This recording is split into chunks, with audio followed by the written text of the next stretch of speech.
Hello, Royal Watchers, and welcome back to Royal Watch Daily, your #1 destination for unfiltered, in-depth royal analysis, the latest palace intrigue, and what it all really means for the monarchy in 2026. I'm your host, and today we have a bombshell story that's sending shockwaves through the royal family and beyond.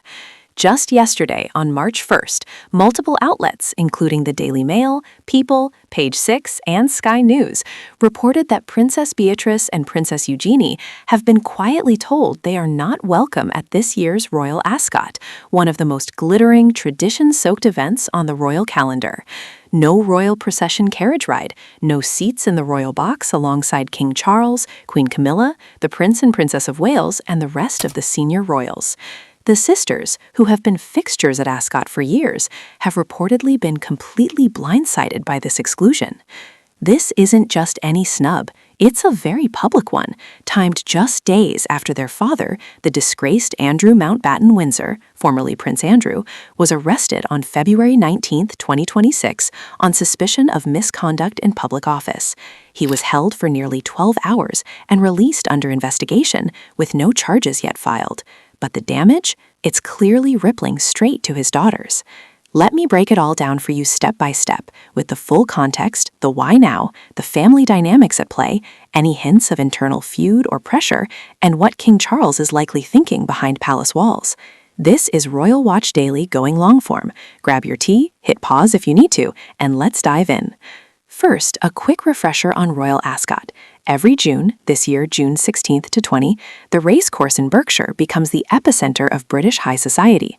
The royal procession sees the monarch and family members arrive in horse-drawn carriages down the Straight Mile. It's pure pageantry, watched by millions worldwide.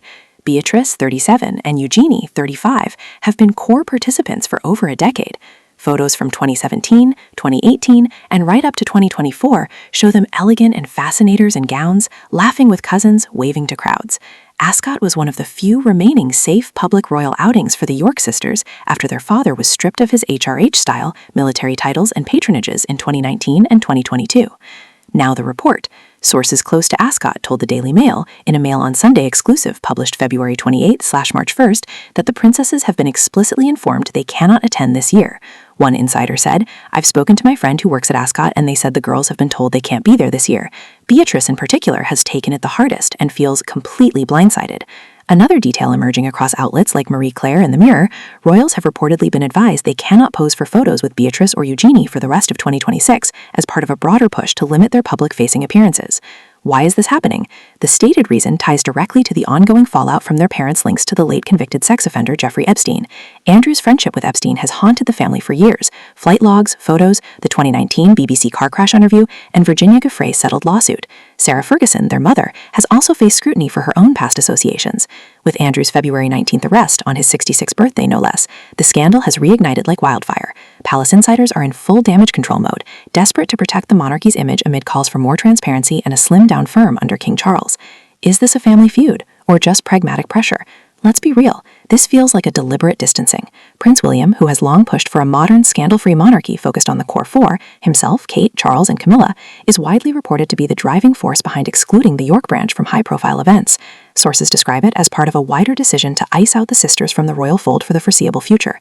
No more joint appearances that could lead to awkward questions or photo ops linking the future king to Andrew's mess. Pressure from outside? Absolutely. The British public and global media are still reeling from Andrew's arrest. Headlines everywhere scream about misconduct in public office, with fresh Epstein document releases keeping the story alive. The palace simply cannot risk the optics of Beatrice and Eugenie smiling in the carriage procession while their father's investigation continues. It's reputation management 101 for an institution already battling irrelevance and cost of living critiques. But here's the human side. Beatrice and Eugenie have always tried to carve out independent lives. Beatrice works in finance and tech, Eugenie in art and charity. They've stayed loyal to their parents, defending Andrew privately while publicly keeping distance from his controversies. Christmas 2025, they were still at Sandringham with the family. This sudden ban feels like a harsh full stop. Friends say the sisters feel duped and taken it hard, especially Beatrice, who's always been the more visible one. Now, the million-pound question, what does King Charles think about this? No official statement from Buckingham Palace, they never comment on private family matters, but every sign points to Charles giving his blessing, if not actively directing it. Remember, Charles has spent years trying to slim down the working royals to just the essentials. He stripped Andrew of titles himself in 2022. Buying properties to keep family peace, like the Wilchester move we covered last week with Camilla, shows he's hands-on with logistics, but when it comes to public image, he's ruthless. Insiders close to the king say he views the York daughters as non-working royals who should step back gracefully to avoid tainting the crown. At 77 and dealing with his own health, Charles wants a clean, focused monarchy for William's eventual reign. This Ascot ban is likely his quiet way of saying the York chapter is closing. Is there real bad blood? Not outright war, but clear tension. William and the Waleses have reportedly drawn a firm line: no more guilt by association. Sarah Ferguson, Fergie, has been vocal lately about her independence, moving on with wellness retreats and books, but even she can't shield her girls from the palace's cold shoulder. Looking ahead, will they attend privately? Maybe, but not in the royal enclosure or procession. Could this extend to other events like Trooping the Colour or Wimbledon? Sources say yes, this is part of a foreseeable future exclusion. For Beatrice and Eugunie, it might accelerate their full shift to private citizen status, something they've been preparing for anyway. Royal Watchers, what do you make of this? Is it a necessary move to protect the institution, or an unfair punishment for daughters who had no control over their father's mistakes? Are we seeing the final nail in the York royal coffin? Drop your thoughts in the comments below. Be respectful but honest. Like if you want more deep dives into the York family, subscribe and hit the bell so you never miss a royal update. Next up on Royal Watch Daily, fresh details on Prince Harry's latest interview addressing his Uncle Andrew's arrest. Stay tuned. Until then, stay informed, stay regal. This is Royal Watch Daily, signing off.